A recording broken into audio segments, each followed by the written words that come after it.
ஒரு ஊரில் இளவரசி லூனா வாழ்ந்து வந்தாள். அவள் தினமும் அரண்மனை தோட்டங்களில் சுற்றி நடந்து மலர்கள், பறவைகள் மற்றும் வனப்பிராணிகளை ஆர்வத்துடன் கவனித்து மகிழ்ந்தாள். ஒரு நாள் அருகிலிருந்த மயில் அவளுக்கு ஒரு மாயக் மணல் அரண்மனை இருக்கிறது என்று காட்டியது.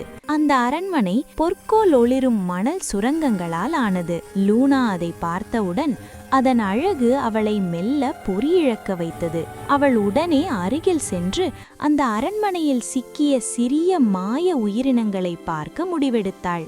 அந்த உயிரினங்கள் சற்று பயந்து போனதாகவும் கவலையோடும் இருந்தன. அவர்கள் அழகான மணல் சுரங்கங்களுக்குள் சிக்கிக் கொண்டிருந்தனர். லூனா மெதுவாக அணுகி தைரியமாக அவர்களுக்கு உதவி செய்ய தொடங்கினாள். அவள் அனைவரையும் சிக்கலிலிருந்து மீட்டுவிட்டாள். அந்த சமயத்தில் மாயக்கரண்மனை முழுமையாக ஒளிரத் தொடங்கியது. உயிரினங்கள் மகிழ்ச்சியுடன் சுற்றி பறந்தனர். லூனா உணர்ந்தாள், தைரியம் மற்றும் உதவி மூலம் நம்மை சுற்றியவர்கள் பாதுகாப்பாக இருக்க முடியும் என்று.